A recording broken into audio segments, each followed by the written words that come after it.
Post Malone has released a new music video called Motley Crüe, which features Denny Hamlin and Bubba Wallace. NASCAR is releasing a new documentary regarding the playoffs, and NASCAR has come out of the woodwork talking about the next-gen car safety. What's going on, guys? It's Daniel, and welcome back to the video. We have quite a few NASCAR stories discussed here today on the channel. Let's go and just jump straight into those very, very quickly. We're going to start off with United Rentals, as United Rentals has become the official rental partner of NASCAR, and this will go and start in 2022. They're also going to be sponsoring the Truck Series race at Watkins, Glen. That'll be called the United Rentals 176, which is going to be the cutoff race for the NASCAR Truck Series. And they'll be sponsoring the Xfinity Series race at Martinsville, the United Rentals 200, which is going to be the cutoff race for the championship here in the NASCAR Xfinity Series.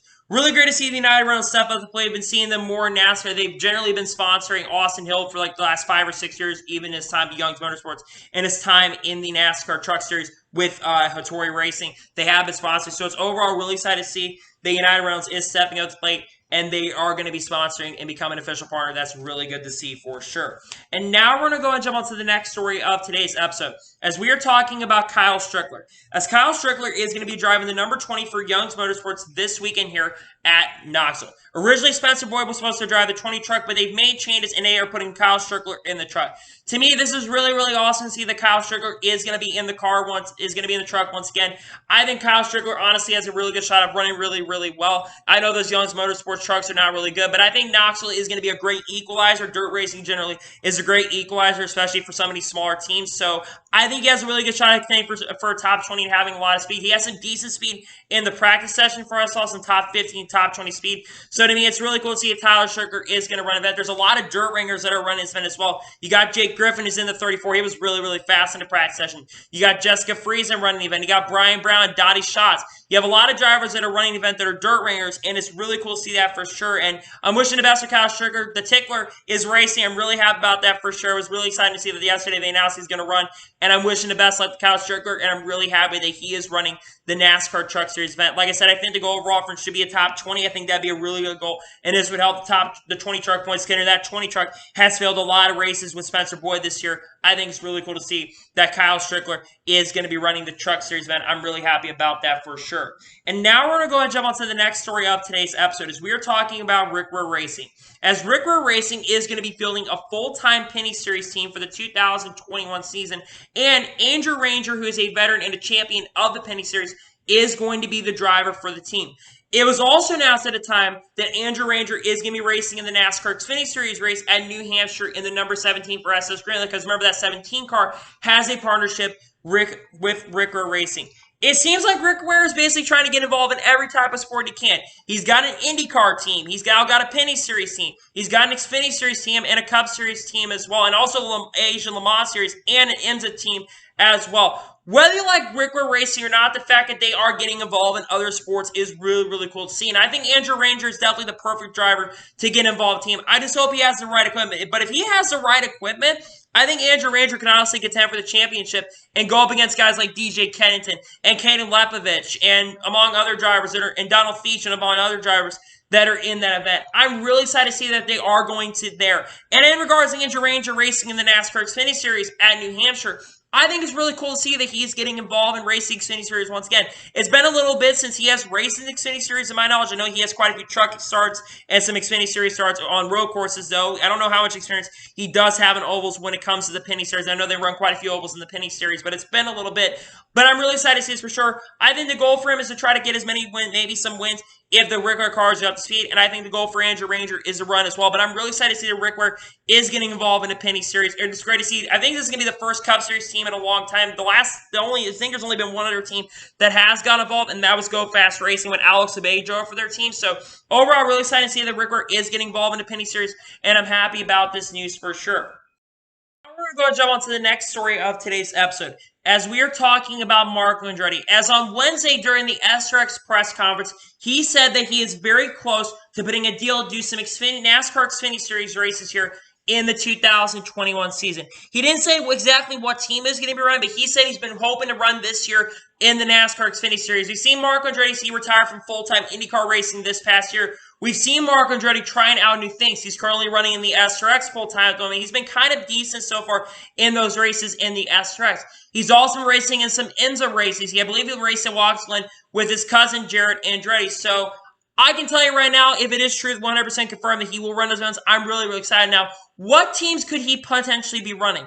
There's only really 3 teams that I think he could end up running for, in my honest opinion. The first one could be Joe Gibbs Racing. Now, I believe there's only 4 races that are available for Joe Gibbs Racing. John Nemechek's running 3, and I think there's only 4 races that are currently still available. That 54 car could be available to run. That's one team I'm thinking. Another team is Sam Hunt Racing in the number 26 team. That number, he's also ran an IndyCar in the past, but I'm not sure what races are still available in that 26 car. And I think there was one more, and Our Motorsports could be the other team as well. Our Motorsports, I believe, has some races that are available as well in their second 23 car. So, if Marco Andretti is going to get involved in racing in Xfinity this year, I think he'll either end up at Sam Hunt Racing, JGR, or he'll end up driving for Our Motorsports, which are 3 really, really competitive teams. I know his time at IndyCar was not absolutely impressive, but the fact that Andretti will be racing and potentially racing in NASCAR again this year is really great to see. And if it is going to be his debut, where do I think he could run? Maybe the Indianapolis Road Course perhaps will be his debut during the Indy NASCAR doubleheader, since he does have associated with IndyCar at certain points this year. Maybe he'll make a start there. Maybe he'll make a start on Oval. I'm not sure. But the fact that Marco Andretti is going to get involved in the NASCAR Xfinity Series, probably is going to happen really, really soon, is really, really great to see. And I hope that he'll get a really good opportunity to race, and maybe he'll have a good ride coming up really, really soon. And great to see Marco Andretti is probably going to be racing in the NASCAR Xfinity Series. And now we're going to go and jump on to the next story of today's episode, as we are talking about Kyle Larson. As Kyle Larson is going to be competing in the 2021 Knoxville Nationals.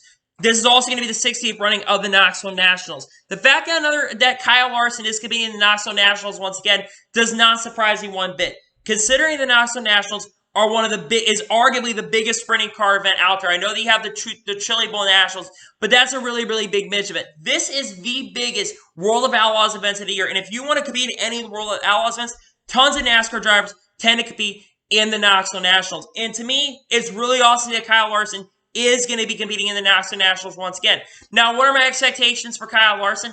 I honestly think Kyle Larson could overall win the Knoxville Nationals here. He'll have to be guys like Brad Sweet and Donnie Schatz will be competing in those events. He'll have to be Brian Brown and other drivers that are competing in that event. But I honestly think Kyle Larson has a really strong shot of winning the Knoxville Nationals here. He's one of the best dirt racers out there. When he goes out in dirt, he's arguably the favorite to win any time he is in those dirt events. He doesn't win every single event, but the fact that Kyle Larson is going to be racing in the Knoxville Nationals is absolutely awesome. It's absolutely incredible, and I'm really excited that he is going to be competing in the Knoxville Nationals once again this year, and I think overall he can honestly win this year's Knoxville Nationals. I think he beat in 2019 and almost won that, or did win the event. I'm not sure if he did win that event or not, but I think he has a really good shot of winning the Knoxville Nationals this year, and I'm really excited that he's going to be competing in the Knoxville Nationals in 2021. And now we're going to go and jump on to the next story of today's episode, as we are talking about Hailie Deegan.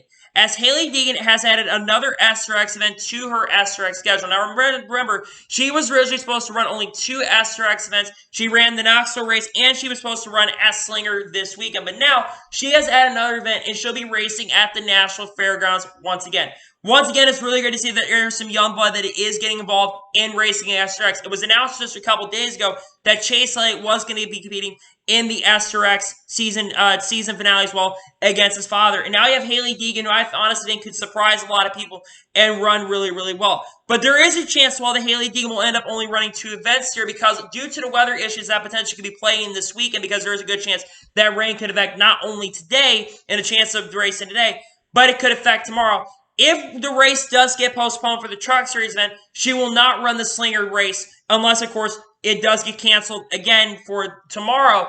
She will not compete in the Slinger race, even though there's a good chance Knoxville might not even happen until Sunday night. There's a really strong chance that if she doesn't be so, I think she did add a race at the National Fairgrounds just to make sure she was good to go to run 2 events here, because there's a good chance she will not run Slinger. I do hope that the race does happen tonight so that she can run the Slinger race, because she does bring a lot of viewership in it. And she's going to bring a lot of fans into it as well. It's another thing. ratings are going to be really, really up. You have Chase Elliott in the event, which is going to bring a lot of ratings into the event.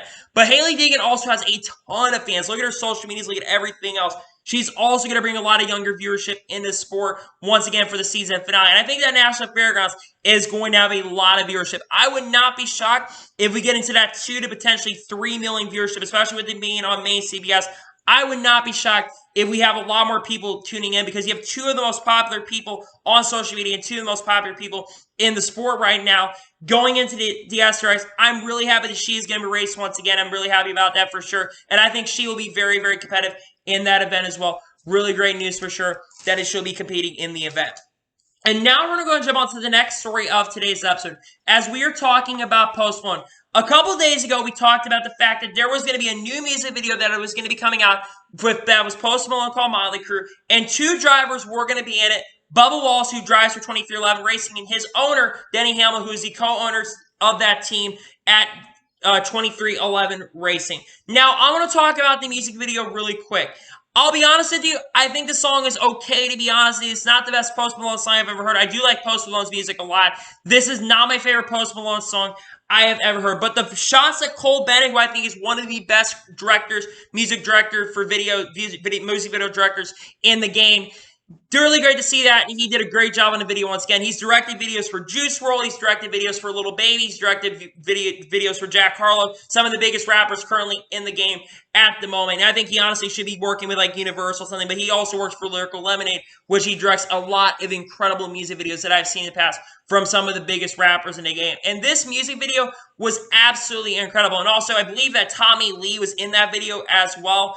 The fact that we have a mainstream artist like Post Malone releasing a music video with two of the most mainstream NASCAR drivers in the game is great for the sport overall, considering Post Malone just recently almost had a #1 with DJ Khaled recently. The fact that one of the most relevant artists in the game has drivers like Bubba Wallace and Denny Hamlin in the video, it also could bring a lot of eyes to the sport. I think what NASCAR is doing right now, I think NASCAR is becoming a little more mainstream than it was. It's been a while since we've seen NASCAR drivers involved in music videos. Last one I can't remember was back in 2009 by Saving Abel's song, I think. There may have been a few other music videos where we've seen NASCAR drivers involved. But the fact that we have a music video with one of the biggest hip-hop artists is really, really cool. And the music video last night was really, really excellent. And I'm glad that we got to see the music video take place last night. And it was a great music video overall for sure.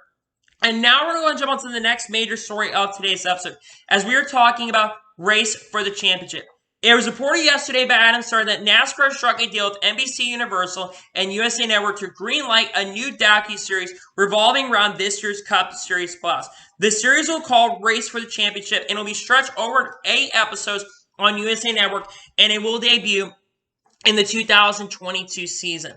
I can tell you right now, this is really, really big for NASCAR. And the reason is USA Network has a ton of viewership. It has 98% of the cable viewers. I think it said they had 90 million households do reach USA Network, even though a lot of people don't watch USA Network. It generally reaches pretty much everybody in the cable side of things. Generally, NASCAR, when it comes to marketing and their social media, everything, they're really starting to get ahead of their times. And especially when it comes to the documentary part and the production, the Hollywood side of what NASCAR is basically doing, they're really starting to get with the times. You've got a Bubba Wallace documentary that is coming out really, really soon. And the fact that they're basically going to be releasing something similar to the Drive for Survive series on NBC and USA, which, like I said, has like 90 million household monthly listeners, is really, really big overall for sure. The fact that we are going to be getting a new NASCAR documentary. Again, they have been talking for a long time on a lot of different platforms.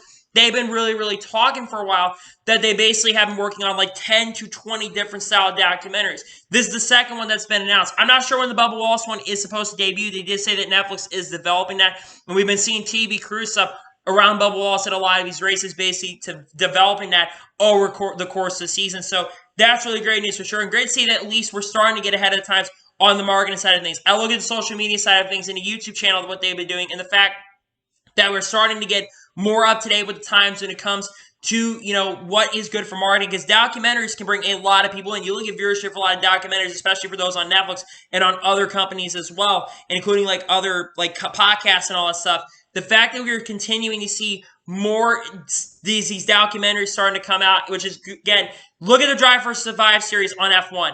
F1 has gained a ton of viewership across the board when it comes to that. There have been so many races this year in particular that have been reaching over 1 million viewers in the U.S. on ESPN. A couple years ago, they were getting maybe 300, 400,000. They're now getting over 1 million on a year-by-year basis, and that's big, especially for F1. We could probably overall with this documentary, we could generally overall bring a lot of new faces into sports. So to me, this is really, really awesome news that we're going to be getting a new NASCAR documentary coming really soon. And excellent news for sure that there is a new documentary coming out. And now we're going to go and jump on to the final story of today's episode, as we are talking about the next-gen car safety rumors that came out last night and NASCAR's response to the situation. We have to basically go back to last night with the whole situation with the next-gen car safety. We're going to start off with a tweet that came out from Steve Neal. Steve Neal started off by saying that they have seen photos of the next-gen car and rumors of sled tests killing the dummies that they've been testing from the crash tests. Remember, it was announced about a week ago that they were going to be testing the crash test dummies. And basically, Steve Neal, who I'm not sure how long he's been out of the sport, which, of course, he is the father of Shane Neal. So, of course, he's probably going to bash NASCAR regardless of the situation, but he basically said that there's been issues with the sled test. Then Chase Briscoe did on Reddit right after this got posted. He basically said, correct. Now, Chase Briscoe's comment has been deleted, probably because NASCAR told him to basically delete that tweet. So that tweet has been deleted. Well, not the tweet, the post on Reddit basically has been deleted. Then Josh Hamilton, who's been developing, basically said that the rumors of this are not true and they've been greatly exaggerated. Then there was a tweet that came out from Bob Parker saying later that he said he confirms that the rumors have been around for months. So the rumors that this has been a situation going on for a while, and he's basically confirmed that the rumors have been going on for a while. John Propp says he's pretty happy where they're at. And now we had basically a lot of startling and a lot of people like myself that are really, really confused. We now have had some statements come out in regards to the next-gen car, and NASCAR basically said the rumors of the crash test dummies' demise are overall greatly exaggerated, and the rumors should not have gotten out as much as possible. First of all, I want to say one thing. Number one, if NASCAR truly was having issues with the crash tests and all that stuff, that's why we do crash tests, right? Number one, we have about 5 or 6 months, actually 6, 7 months, till the next-gen car is supposed to debut. It's supposed to debut at the Daytona 500 in 2022. Not at the Clash. It's supposed to debut on February 20th at this year's upcoming Daytona 500. So they have 6, 7 months to make sure this car is absolutely perfect. Correct? Yes. Another thing, if NASCAR was still having these issues now, because apparently they had tested, they basically told these teams all the way back at the Coco Center as they released a memo today, they wouldn't still be testing this next-gen car. And a lot of people were asking, well, why don't they show the crash test photos? They weren't showing these at circuit of the car of tomorrow. They were showing this with the Gen 6 car. So I don't know why people are asking for the crash test photos and all that stuff, because they don't usually show the crash test videos or the crash test photos. Again, I think safety is very, very important on these cars. We need to make sure these cars are extremely safe. We need to make sure the racing is good on these cars. We need to make sure they're safe. But NASCAR Twitter, once again, for like the 1,000th time, once again lost their mind when it came. And I believe, and here's the thing about the internet and everything else, do not believe everything you hear from some people that are extremely salty about the situation. And like I said, I'm really glad that NASCAR really, really quickly came out and basically said that these rumors were greatly exaggerated. The fact that they did come out and say this. Again, like I said, safety is really, really important. If there are issues, they do need to fix it. But the NASCAR is basically saying that the rumors of the crash dummies, and they basically said that everything is fine. The crash test dummies are alive. And I do believe, again, sometimes NASCAR will cover up situations. I don't think they're overall covering this up, because a lot of times they're also saying no comment. The fact that NASCAR has been, a lot of people in the industry and a lot of people have been saying this is really great. I do agree, though, that people should be concerned if there were issues. That's one thing I will say, is that we should be concerned if there are official issues with the next car. But there's not really any issues when it comes to the crash test situation. Then we don't need to be over-exaggerating every situation that's happened in sport. We don't be believing every rumor that we hear. We don't believe everything. And I'm really glad that NASCAR did release a memo to the drivers to make sure everything was here. So I think the rumors overall for greatly exaggerated when it came to this situation. And like I said, I'm really happy that NASCAR did come out overall.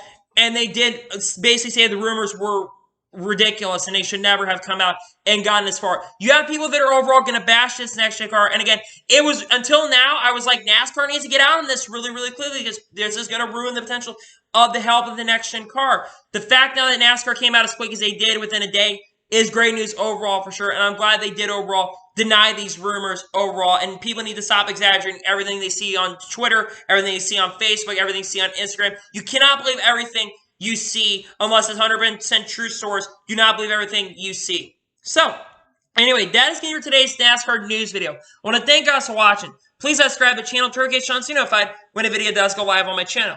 Follow me on Twitter, Facebook, and Instagram. Support page channel, link description below for that, and comment your thoughts on today's video. Do you think NASCAR overall did the right thing when it comes to denying the rumors? Let me know in the comments below. And what are your thoughts on all the other stories discussed here today on the channel? Let me know in the comments below.